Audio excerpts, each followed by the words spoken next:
Well, Lori, is it okay if I go ahead and kick us off officially?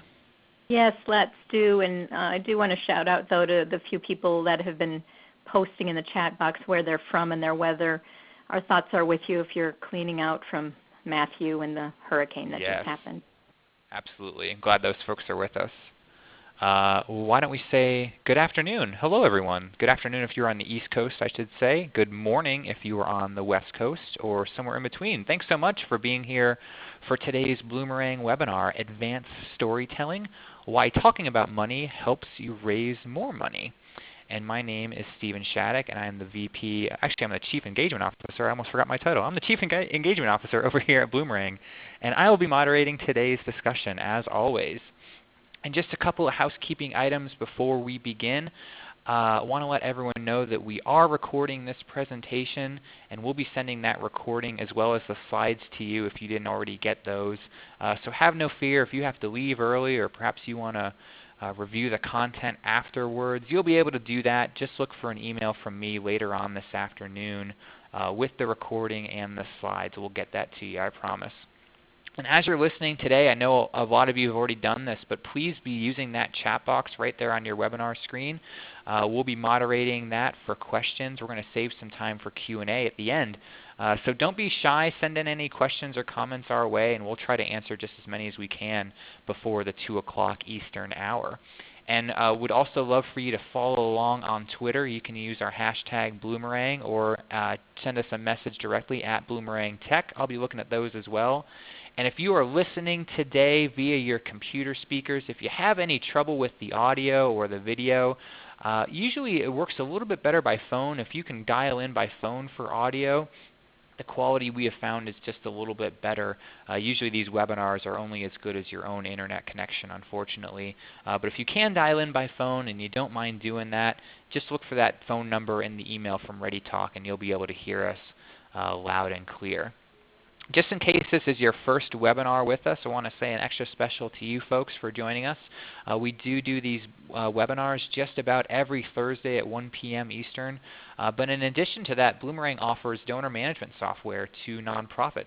That's kind of our core business. That's our core product. And if you are interested in that or perhaps want to learn more about our software, check out our website. You can even look at a quick video demo and get a sneak peek at the software. Don't even have to talk to a salesperson if you don't want to.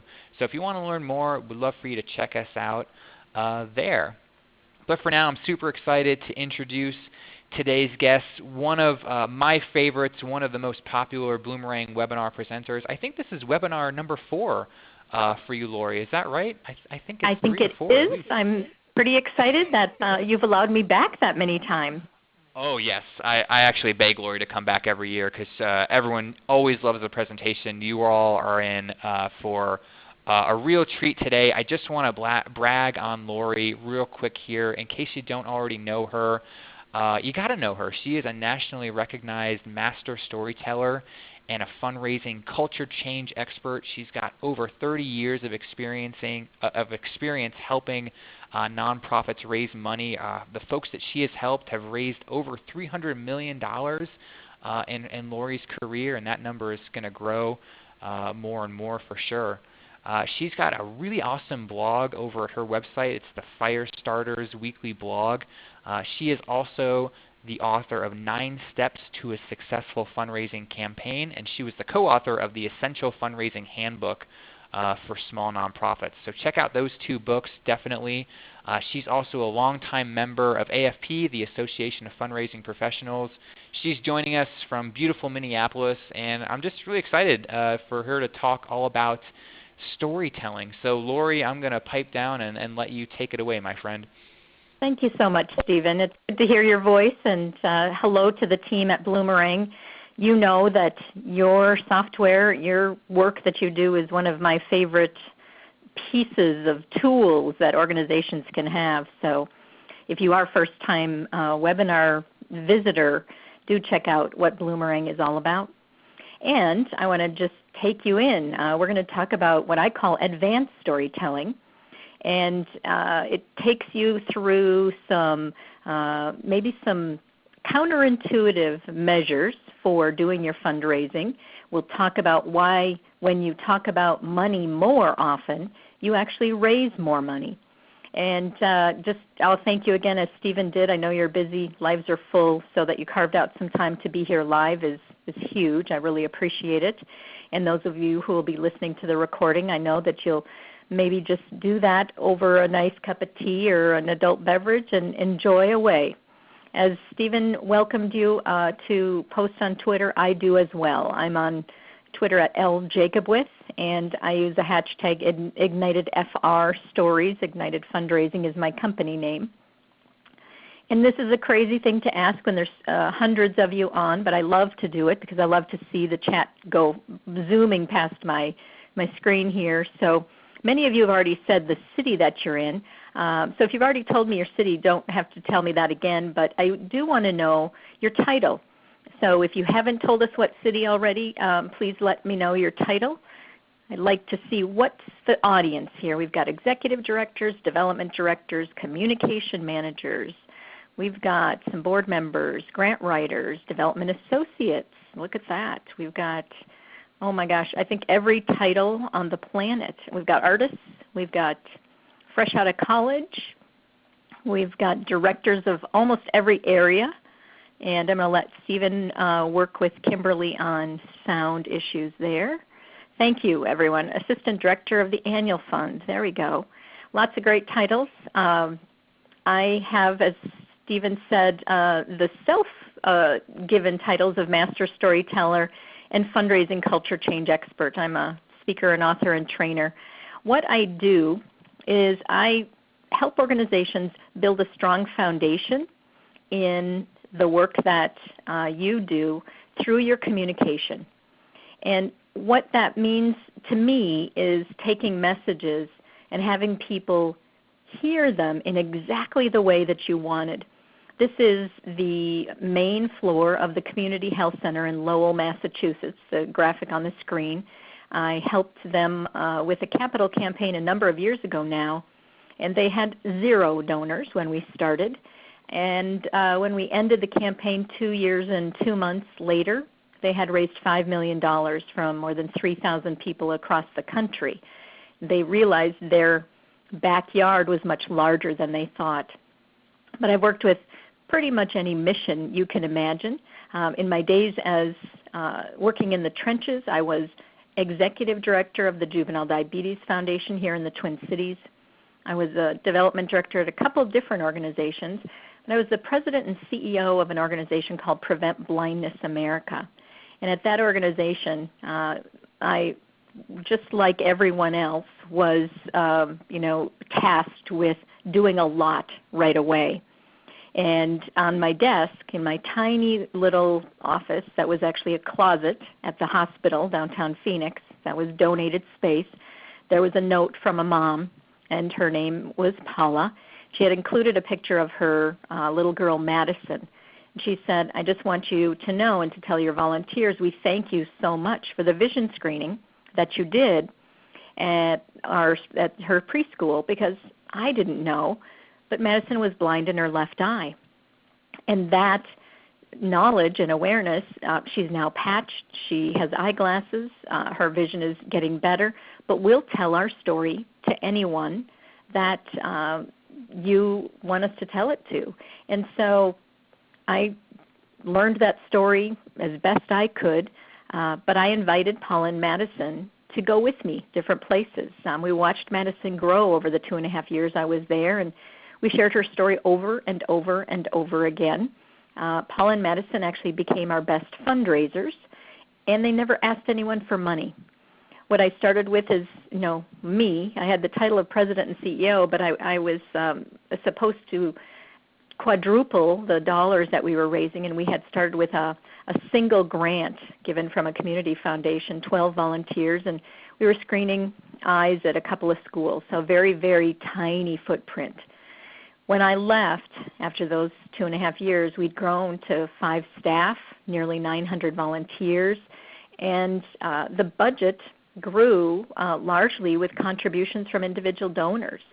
I'm most proud, though, of the footprint. We really did our mission. We were screening tens and thousands of children and identifying what vision problems they had, getting them glasses, getting them help.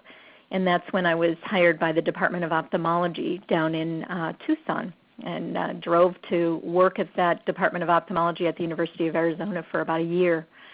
Then I became a trainer, and here I am. So what I have for you today is to talk about, just quickly, the difference between fundraising and development. I always like to define that for us so we're speaking from the same playing field. Then I will fill you in, if you don't already know, what is the secret to nonprofit success, and I frankly say it's the secret to pretty much everything. We'll talk about why do you share stories already, because I know you are. I've got 6 quick steps when you're crafting a story, and 2 of them are key in making sure that story is emotionally engaging. But then how do you take it to what I call the advanced level and talk about money in a way that causes people to want to give more? I'll give some examples of how others have done sharing stories, and then we've got some final thoughts and wrap-up for you. Before I dive into my content, I do want to know what it is that you're looking for today. So if you would, please just type into the chat box one, quick comment or 2. Why did you decide to join us? Why did you register? What is it that you were looking for? And I want to make sure that I cover as many of those ideas and requests as possible. To make more of an impact on our donors, to learn some best practices, find out how I can use storytelling to help increase our annual fund, which is an excellent way to use stories. I want to be a poignant storyteller. Ooh, I love that language. Let's see, how to tell a powerful story. I want to best communicate our mission to our community, help our board with fundraising. We'll absolutely do that. What is the best content for a story? We've got a campaign coming up. Good. Insight into storytelling effectively, how to get frontline staff to help us get great stories. Now, got you covered there. Trying to figure out how to incorporate money language into our PL donors. Good. How to present a better call to action. How to better tell stories just overall. Okay, good. I think we've got it. All of your requests, all of this ideas of what you're looking for, I will talk about it. Confidentiality, absolutely. And if I miss something that you've got here that you've jotted down, don't forget to use the chat box, and Stephen will keep an eye on questions for me so that I can make sure to get them answered. So I always like to define 2 words, and this comes from the fundraising, the AFP dictionary, the Association of Fundraising Professionals dictionary that they have. Fundraising is the part that gives you sweaty palms, right? It's the asking for money. Board members don't love it. We, in fact, might like it, but maybe we don't like it so much. But this is when we ask for money for support of our organization overall or a specific project. And I don't believe everyone has to do that. If your title is Executive Director, Development Director, something about the fundraising, then for sure you have to do that. But the other definition I have for you, development, this is the process that you go through as an organization to increase understanding of what you do and why you do it. That, I believe, is everyone's job. So raising awareness is what we're tasked with, no matter if we're the receptionist, the cleaning service, the whoever it is. Our job really is to have people know what we do and why we do it, and especially know and understand why is it that it takes dollars from the outside, of our doors to do our work. So how to stand out when you are making those communication remarks, when you're writing the appeal, when you're on social media. What is it that will have you be a part of messaging, cut through the clutter of the tens of thousands of messages that barrage us? About 5 or 6 years ago, the estimate was 10,000 messages a day. I would guess it's now more like 100,000 messages a day. So the thing that I want to make sure you are doing is you're talking about the impact that is possible because of my gift. And that often is how someone feels. So this picture, often used by Volunteers of America, has a little tiny, quote here. You showed me not everyone in this world is against me. Thank you. Now that's a story. What's missing for me in that story, though, is it could be signed by, Sergeant Nelson. I believe stories have to be about a real person, and this may or may not be someone who's been in the military. I hazard a guess that it is. But I believe that when you tell me how someone feels, what has happened to them, that their life is different, using their own words often, that's when I start to notice who you are and what you do in a whole different level. And the secret to success in life, not just in fundraising, it's pretty simple, but that secret is about communication. Like in real estate, it's location, location, location. Well, in the work that we do to engage people to take action in our nonprofit organizations, it's communication to our board members, to our donors, them to us, through social media, through print materials on our website. It is what we say and do everywhere. And the research that's done by Penelope Burke and Cygnus Research every year reminds us that about 50% of your donors stop giving because of something they call a failure to communicate. I get too many ASCII messages from you. I don't know enough about what you're doing. I don't know enough about where my money goes. There's been a change in leadership and I don't really understand it. All of those things are about communication. And the good news is we can do something about that. So where to focus your time on communication that allows you to, that causes you to know your supporters, share clear messages, hold yourselves and others accountable, and always, always, always be inviting more participation. This is the checklist I use when I'm writing any copy for my blog, for my website, for my social media, or for some of the appeal letters that I've been helping organizations with in the last couple of weeks, or even the language for the speakers at your fundraising events. And the best way to really have your supporters know you and you know them is to share some sort of real-life example. And the truth is we're wired for stories. Our brain is wired for stories. We think in story. The decisions that we make, the decision you made to be here on the call today, it was because you told yourself a story about what you might learn. Now donors feel the same. If they don't feel something about what you're asking them to do, and emphasis on the feel, they can't or won't or don't decide to make a contribution to your organization. So because we're different, our brains are wired differently, the communication that you make has to have me feel something. The good news is pleasure is a really big motivator.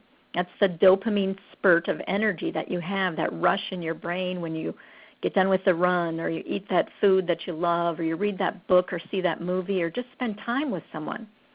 And research tells us that our brain's pleasure circuits are actually also motivated when we give to an organization that allows us to feel great. Now, you don't have to be an awesome storyteller. You can be a passionate storyteller. All I ask is that you convey the person and the information about them. You paint me a picture so I understand who they are, what they're feeling, why I might want to help them do more of what it is they've learned from your organization. And I want to pause for a second here and just say, whether you are a human rights organization, you are an advocacy organization, you are an environmental, educational, human service, research-focused, I have probably worked with your kind of mission in the 4,000 to 5,000 different organizations I've worked with over 30 years. There is always a story of one person or maybe hundreds and thousands of stories, but there's always a story you can share. And it is about a person, even if you're cleaning the water in that community, even if you're helping people support you as you train service dogs. The story about the dog may be part of the story, but really it's the story of how the person feels who got the service dog and got that partner. What you're looking to do is create a connection that has empathy wrapped around it. And empathy simply means I can see myself or someone in my life in that example that you're sharing. Sympathy, we often think of telling a story that has us to feel sad or bad. Sympathy is a very distancing way to cause me to be reacting. So I'm not a big fan of using sympathetic type stories. I am a fan of telling stories. I absolutely love this picture and the face on these kids. And this is from a client down in Dubuque, Iowa. You want to share an example that has me want to know more or see someone I know and someone I love or care about or want to support in that example. All right, so let me, can the story about the one person be about the founder? It sure can, Terry. Your perspective or the founder's perspective is key. What I will tell you is you're going to take that story and make it a little bit, you're going to put it into a framework. And what I mean by that, I'll actually share the framework in just a moment with you. Peter asked, I work with people with intellectual and developmental disabilities. Often their picture tells the story. How do you like to balance big picture, short story versus small picture, long story? Oh, I need to see that still. So you moved it back, Stephen. You just leave it alone. Hang on. All right. I keep moving toward the picture as the story and using a Twitter line for a caption. You know, I'm totally okay with that. And what that six word or 2-sentence, 140 character quote or phrase might be, Peter, and this is for all of you, it's got to cause me to feel something. So make sure that the picture can tell a lot, absolutely, but you also want me to take some action. So you might add some information by the end of this session, Peter, that will, let's see, that will enhance the copy that you're including. So finding a story is key. I tell people, really, truly, you're not looking for a story because not everyone knows how to tell a story. What you're looking for is you're looking for what I call a mission moment. It's a short, inspirational example of how your impact is unfolding in real time. It's got to be about someone. So that picture, Stephen, that you were talking about, or I'm sorry, let me just make sure I've got your right name, Peter, that you were talking about, Peter, I don't want people to feel sorry for that person. So it might be that you're for sure telling me with that big picture, I'm proud that I got to see my first football game thanks to the contributions from whoever made those tickets possible, something like that. Or the first time I got to live on my own is with a blank organization, and I'm so proud to be able to take care of myself. How that person feels and some of the exact results is key. Now here's what I'll say. About, the number's going to be pretty high, 90%, maybe even 95% of the stories I bump into when I'm helping organizations edit their copy or visiting their website, they're not stories. They're actually reports. I'll just read a tiny bit of this, and you tell me in the chat box, how inspired are you by this share? After a bitter divorce, Margaret moved back to Arkansas from Texas. She came with her 2 children, aged 7 and 9, to be close to her family. Her circumstances left her in a financial bind, and her children needed physicals to get into school. Margaret turned to our clinic for her family's medical needs. Are you sleeping yet? Is anybody taking a nap? So I'm going to tell you the story, and let me see if you have more connection to it. I just got to see a woman named Margaret again last week. When she first moved back home here to Arkansas from Texas, she was feeling a bit overwhelmed. She had 2 children, single mom. Her kids were both under the age of 10. She was going to be close to family, so she'd have support, but she was, economically having some challenges, and she had to do that all-important, get physicals for her kids before they went back to school. She came to our clinic, fortunately, and because her son didn't pass the vision screening, she actually had to have more visits and eyeglasses and a whole lot of expenses. But because of the caring clinic staff and some of the resources donors provide, Margaret was able to do all that she needed to for her child, and she's now, a couple years later, got a great job. Kids are doing well.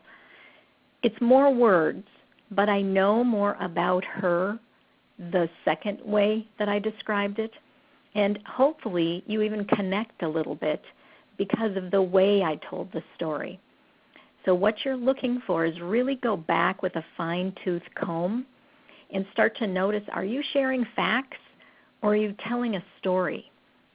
Our job really is to ask open-ended questions of our staff, of our board members, of our volunteers. I don't care who you're asking the questions of, but you're looking to pull the nuggets together that will help you build the story. You're not looking for other people to quote-unquote tell you a story because they're not going to have been through this session. They won't necessarily know how to do the storytelling part. You do. You're learning that part.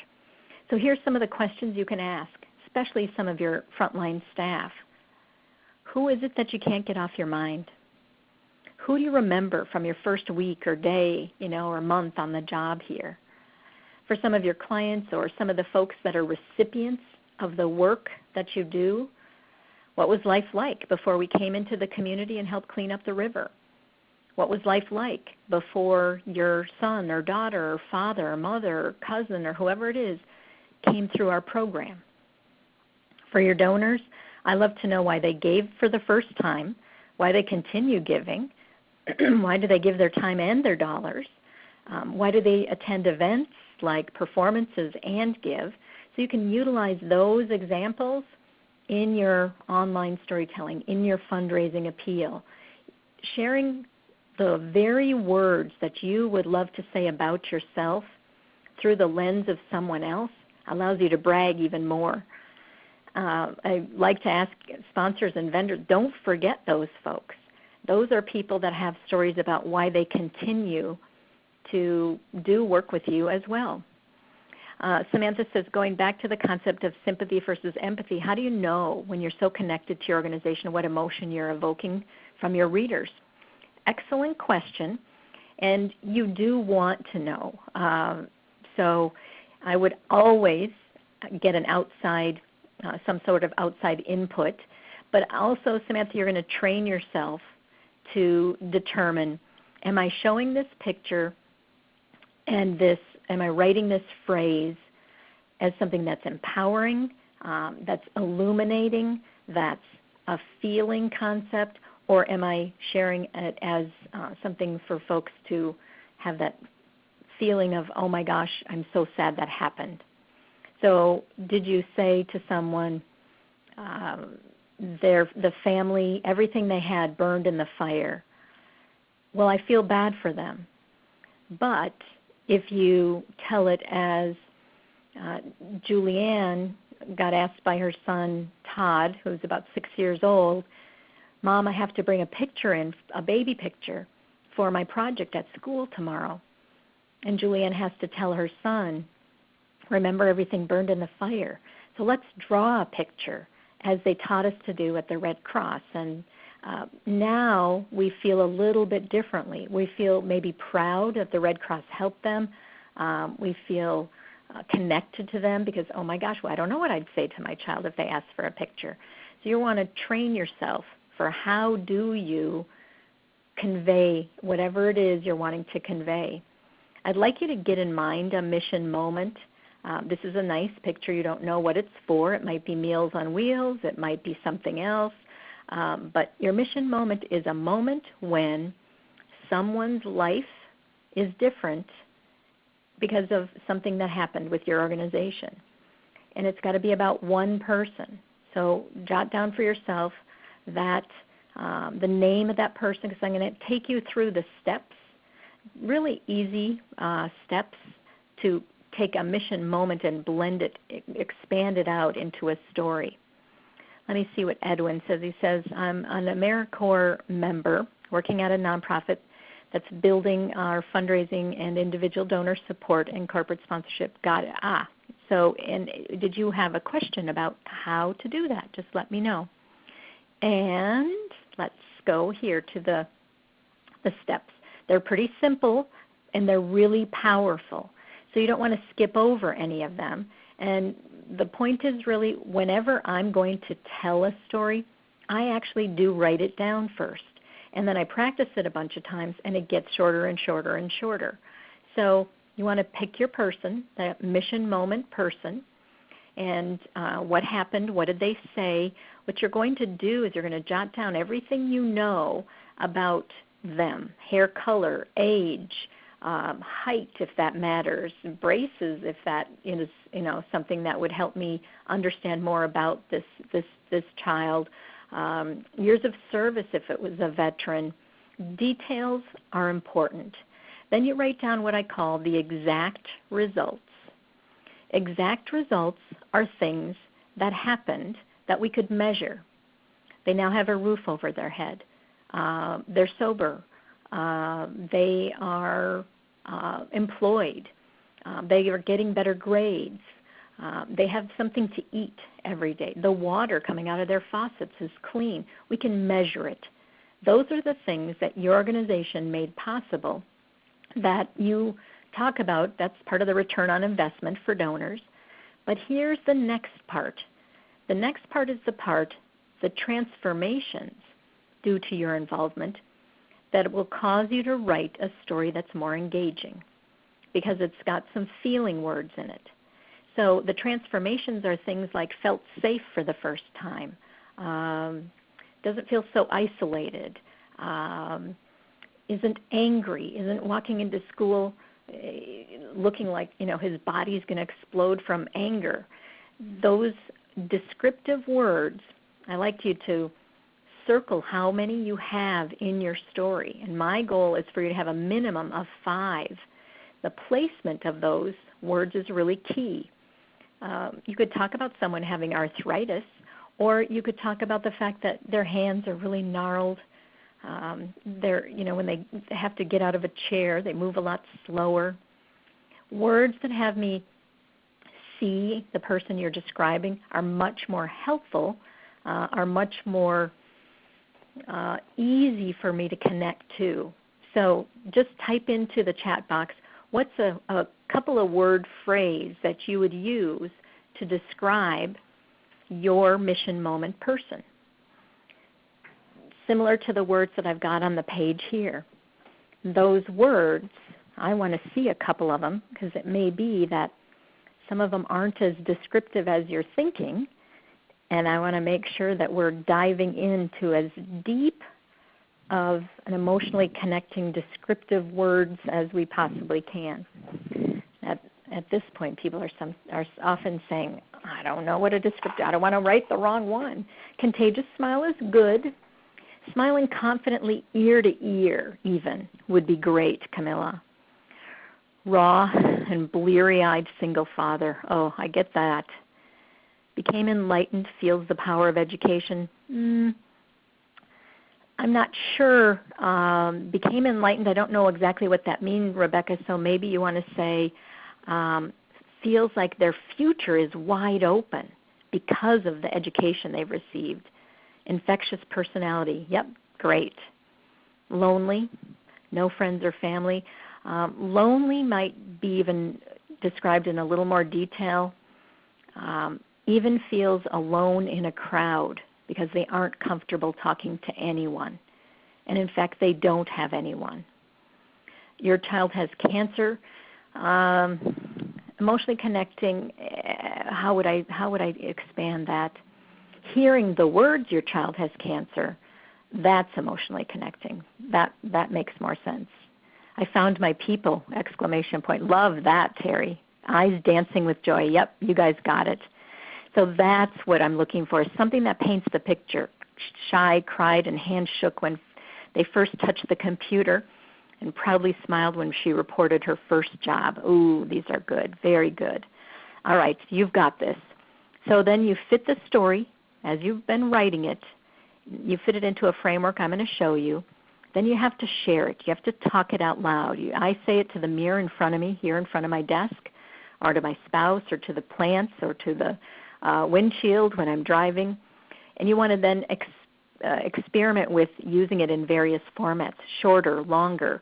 Working with an organization right now, and we're writing the website version, which is the very long 700 or 800 word story.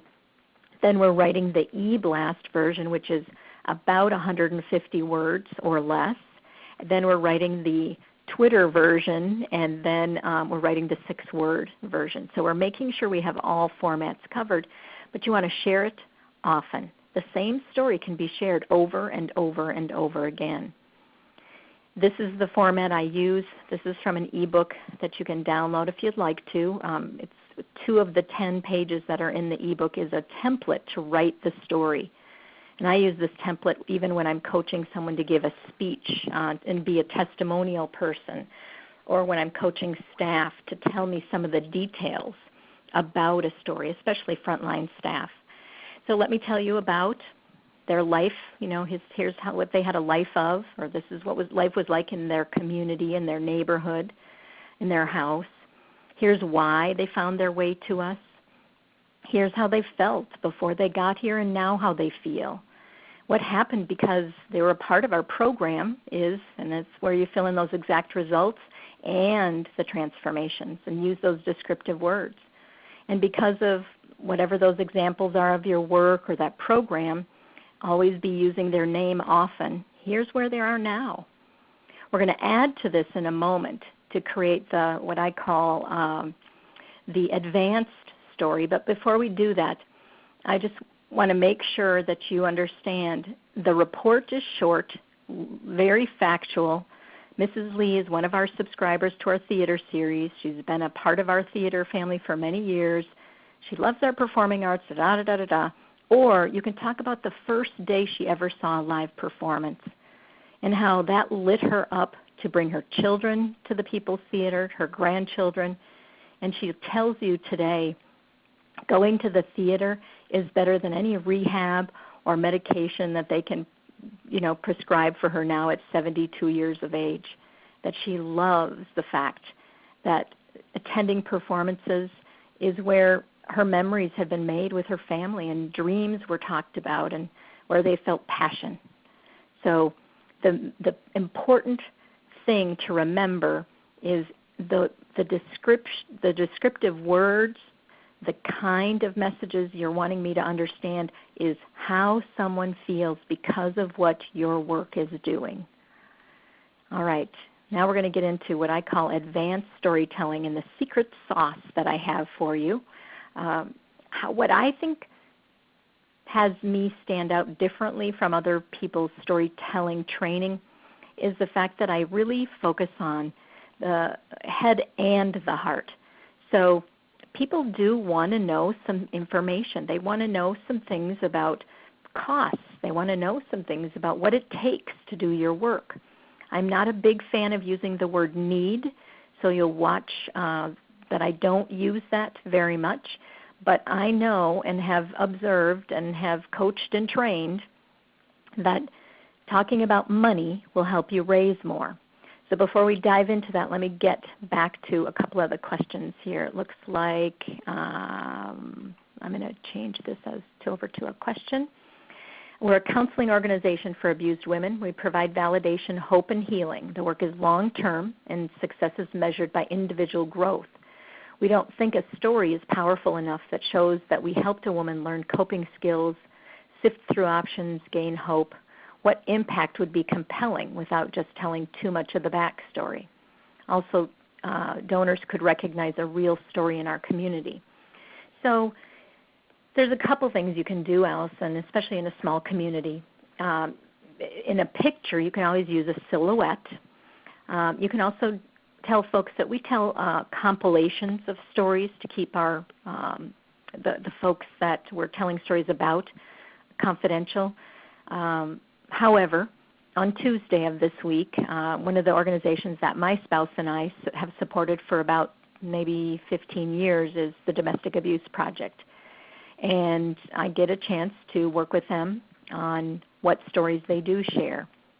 We had 500 or 600 people in the room, and one of the men in their programs, in their men's program, and one of the women in their therapy program for people who are helping others experience abuse were the two speakers. So an interesting twist on the stories that were shared. There were no victims telling their story. The stories were being told by people observing others.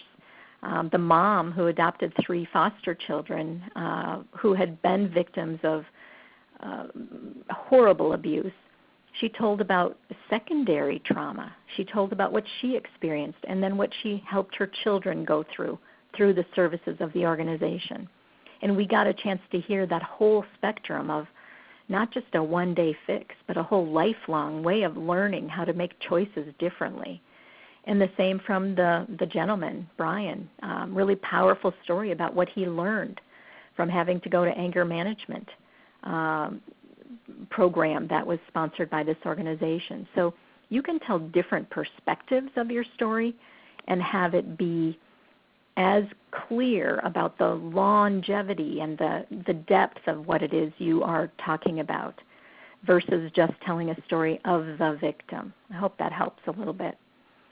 The other thing that you want to do is add in what the costs are. So talk about money to raise more. That's the point of why we're here. Sometimes we forget to tell what does it cost to do that work for one person. It's not that we keep the secret on purpose, but sometimes we've been told, or the habit is, we don't talk about costs. We don't want people to think we're asking. Well, frankly, folks, you do want people to think you're asking when you're asking. And when you're not asking, you want people to understand what it costs so they can take action when you do ask. So this, I wrote a blog post about this a couple of weeks ago if you want to dive in a little bit more on the Firestarters blog post page of my website. But here's the pyramid to teach your board, to teach yourselves, to teach folks how to talk about the money. There's a reason your organization exists. Something's missing in the community. This is the one time that I'll let you use the word need. Who is it that needs your organization? We want to know who those people are and why do they need your organization. Your money story is, what does it cost to do your work? Per person, per day, per week, per month. What's the vision of where you're headed? And do you have any waiting lists, any program information I should know about? Are you understaffed and you could follow someone longer through case management, or you could follow up with your donors to inspire them to give more when you have more resources. You share all of this information from the one-person example through the eyes of one person. The board and the staff and your team have to understand the answers from the top down, but you share the information from the bottom up. So your money story, that is what I call your funding gap. Now, you don't ever have to call it a funding gap if you don't want to, but I want you to share the number of what it truly takes to do your work this year. Subtract away what you've already received, ticket sales, government funding, fee-for-service, I don't know what it is, but all that you've received, not what you expect to raise from your fall appeal, not what you expect to raise in 2 weeks from the gala or the golf tournament or the whatever event. I want to know what's left. And if you have a fiscal year, you can have me know what the milestone is that you have to raise by the end of the calendar year, or you can share the larger number of what it is you have to raise before next June 30 or whenever your fiscal year ends. If you know what your gap is to raise by the end of December, please type in that amount now. I'm going to see how many of you actually know. There's a lot of you on the call. 2.3 million by the end of June, 200,000, 375, 45,000, 30, 28,003, 500,000, 1.4 by the end of June, 350,000. Great.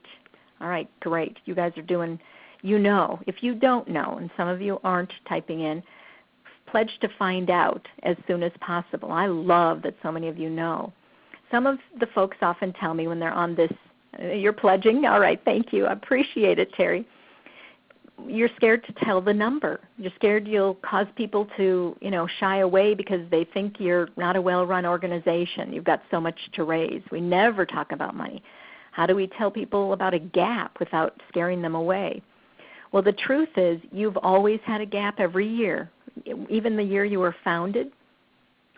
And you want to know what that is, so I know where to put myself. I know how to insert myself to help you. So what happens when you speak the truth, even if your voice shakes, is people want to give you things. This is Chuck, and he's from an organization in Shreveport, Louisiana. This is Melvin. He was the testimonial speaker. I got to coach him by phone. You could hear a pin drop when he told his story about how a pan of water had spilled onto his sister. It was a boiling pot of water, and his mom had run out the door for a moment, and she was scalded. He was 6 years old, and he was supposed to watch and make sure nothing happened. And he was taken away from his family, and life changed. Chuck talks about how much it cost to serve Melvin.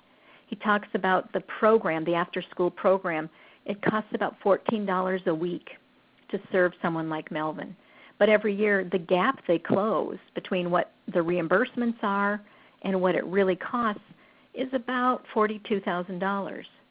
I've been there on a day when Chuck had shared that number out in the community, and he opened an envelope and received a check for $42,000. That happens over and over and over again. The story, that Chuck tells when he continues to tell Melvin's story, he starts it off with, I wish you could meet Melvin.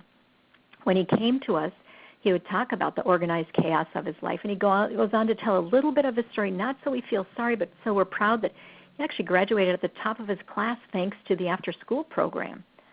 So you want to add some costs in. What is it that costs? It could be $25 that you're talking about. It could be $2,500. It could be $250,000. Gifts of any size, then, I start to hear how my gift can make a difference if you're talking about that money by day or week or per person. This is an organization up in Fargo, Moorhead area, northern Minnesota, and the edge of North Dakota. When they started talking about their people and money stories, no kidding, they raised more. Media attention started focusing on them. The community jumped in to support them in different ways, and board members got excited. When I introduced the concept of the funding gap conversation, we also set some goals that day at a board retreat session of raising 5 $1,000 gifts within 2 months of that meeting. They'd never had a $1,000 gift before. This is one of their board members. He went back to the office, talked about the goal that had been set, and said to his team what the gap message is. What is the gap we have to raise this year at CCRI? And they collectively decided to contribute so that the corporation he worked for could give the first $1,000 gift. They didn't reach $5,000 gifts by June 30th. They got 7. They went on to talk about at a board meeting a few months later, they were reminded that there were things to do. The development person, Jody, had normally gone to that one meeting a year to say, here's how volunteers, here's how the board can help with fund development, fundraising. They wouldn't look up. They wouldn't talk to her. That night, people volunteered to make phone calls. They volunteered to make good on their pledge that they hadn't paid for yet. One woman said, I'd like to be our first commodities donor and donate a whole truckload of grain. She almost fell off her chair. Jody was so proud of what had happened in just a few months' time. a year after I had been there, they got their largest contribution to date. Jody keeps me updated on what's going on. That was in 2014. They now have raised multiple $100,000 gifts because they keep talking about that gap. What is it that we have to raise? So when you're sharing your stories, it's a really simple format. You build that people story using the template. You include some of those costs per day, per week, per month. You insert those right into the template. You're not asking for money. You're just sharing some facts and inferring that there's more to do with more resources. And then what you're making sure is when you share that combined people and money story, it feels like it's an update. You don't necessarily have to know the ending of the story, but I do want you to be sure to share that story often. Because the repetition is what has me know, no kidding. That's where I see myself. When I hear multiple times throughout the year, your gift of $150 made possible for Sarah and her son Todd this, that's when you ask me in the fall for a gift of $150, and it was about 20% higher of the average gift that you got in last year's appeal, I'll make a gift of $150 because I've understood now what it will do. When you're telling a story verbally, you of course want to practice.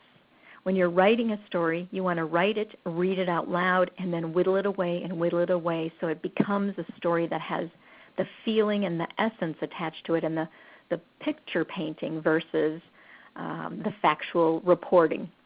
That's those stories that I often find on websites and in social media. Clear, bold communication is what causes people to take action. So you want to choose someone who really encapsulates who you are, what you do, and share that with some positive passion and even some humility. We should share the gap we have from now to fiscal year end. Yes, absolutely, Nadine. So Chuck at the organization that I was talking about, if you meet him at the grocery store tomorrow, and you just see him on the way home from work, and you say, "Hey, Chuck, how are things going at his organization?" He would say to you, "Nadine, we're working hard to close our $1.9 million funding gap before the end of the year, their fiscal year, next June actually. And so far, we've raised about $450,000. We're not halfway there, so we've got some work to do. But let me tell you about Melvin. Let me tell you about the Lighthouse program where Melvin had his life changed completely because people supported him one day, 1 week at a time." Let's see. We should share the gap we have to raise from now to the fiscal. I think you got that. Let's see. Samantha says, "Have you ever worked with an organization where talking about the funding gap didn't work?" Yeah. And it's when it felt ASCII, when it felt like every time you said it, you were expecting someone to make a gift. And so what we did is we practiced a lot. I specifically gave homework to the organization. Every board member and every staff person has to practice sharing your funding gap and a mission moment story blended together to 5 people a day, 5 different people. Can't be your spouse every day or the cat every day. They got so good at it, they went from raising less than they had been raising the year before in the month of September to by the end of that year, just a few months later, they had exceeded their entire gap for the fiscal year that would close 6 months later. Do you often encounter questions from donors about why so much? Yes, which I love that. They don't often talk about expenses because if you're focused on a person, Jason and Christina's life is different because we have the quality staff, the caring community, the resources, the technology to support them, and that's what your dollars do, is they make it possible for us to walk with Jason and Christina throughout their whole relationship with us. But I love it when folks say, why does it cost so much? Remind them, I often remind folks that you're running a business. Nonprofit is a tax status, and the business you have is of saving and changing lives. And that often takes a few more dollars than people really think. Just a couple things before I take even more questions, just some ways to stay in touch with me. I've written a book that is a workbook and some videos that take you through the steps we went through today and a whole bunch more that you can do with your board and staff. It's called the Complete Storytelling System. And then the other books that Stephen mentioned, that you can find them on my website. I want to make sure that you decide what it is you want to do next. So one thing that you learned and one thing that you'll do next, and then I'll answer some more questions. Just type into the chat box, what did you learn? What are you going to do next? And while you're typing in, I'll answer Lisa's question here.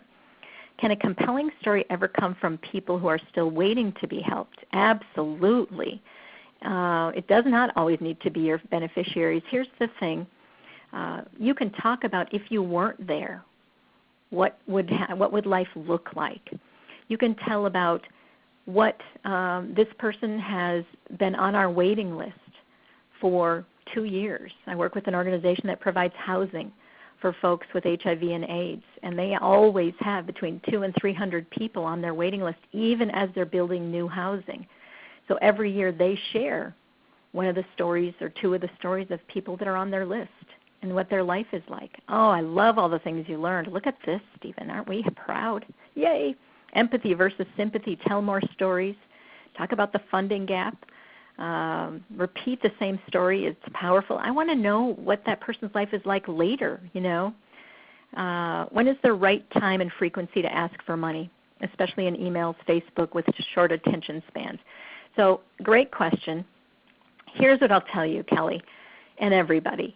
You could send me an email every single day and ask me for money if there was a story that was so compelling that it didn't feel like you were intruding and begging.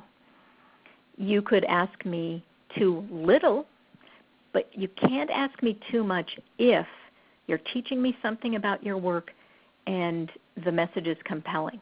Now, I don't advocate for sending an ask email every day. I do advocate for teaching me something. I just sent out my e-news. It was very short today. It had 5 resources on how to do your job better.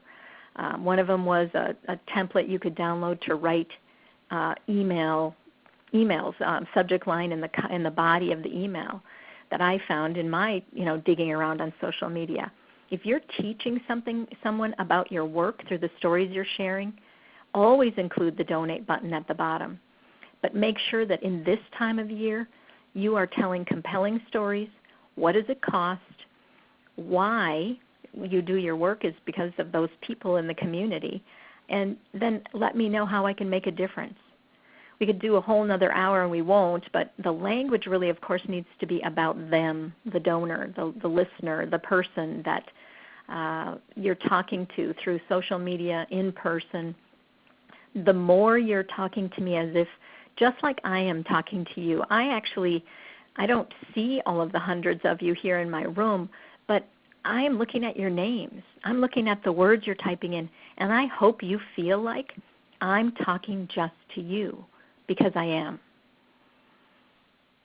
I love so many things. I learned that this is not just about asking questions, it's about helping others identify their mission moments. Yes, consider who is in our backyard. Look outside our geographic boundaries. I learned that it's important to tell the story of those you're serving when it comes to getting funding support, but also the family members, others in their life. I'm going to meet with coworkers afterwards to talk about ideas to implement. Great. Well, that's what I have for you. I will take a few more questions if we have time, but I want to turn this back over to you, Stephen, and just thank you, everybody, for staying so engaged. I love it. Yeah, this was awesome. I really appreciate, Lori, you coming on board, so we should say thanks to you for hanging out with us for an hour and sharing all this good knowledge. It was a lot of fun. Oh, nice. Thank you. That was a really, S.A., whoever you are, thanks for saying that. Wow, right back to you. I know we took a lot of questions during the presentation, but Lori, I'm gonna sort of flash your contact info here. I want everyone to reach out to Lori. If we didn't get to your question, follow her on Twitter for sure, and subscribe to her blog, because obviously a wealth of information here. So thanks to all of you for also, oh yeah, go ahead. As for my website, it's right there in the middle, and there's a contact Lori on the website too. You can find that. Lori, we'll have to have you back for a record 5th Bloomerang webinar next year. Do I get like a ribbon or something that says 5-timer? Yeah, we do. We need it. We will send you something, I promise. Thanks for having me. And just thanks for everyone being engaged.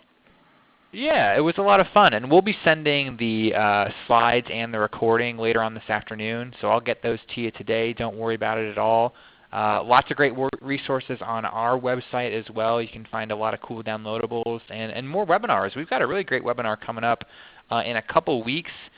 Susan Howlett is going to be our guest, and she's going to talk about how to get your board engaged in fundraising.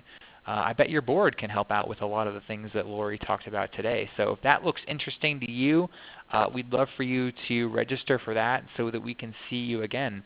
We've got a few other webinars on our webinar page as well that you can look at and maybe register for. So do that. They're free. They're educational. And they'll be just as awesome as today's presentation was. So thanks to everyone for joining us. So we'll say a final goodbye now. Lori, thanks to you as well. And hopefully we will talk to all of you again soon on another webinar. So have a great rest of your afternoon and a great weekend. Take care, everyone. Thanks, Stephen.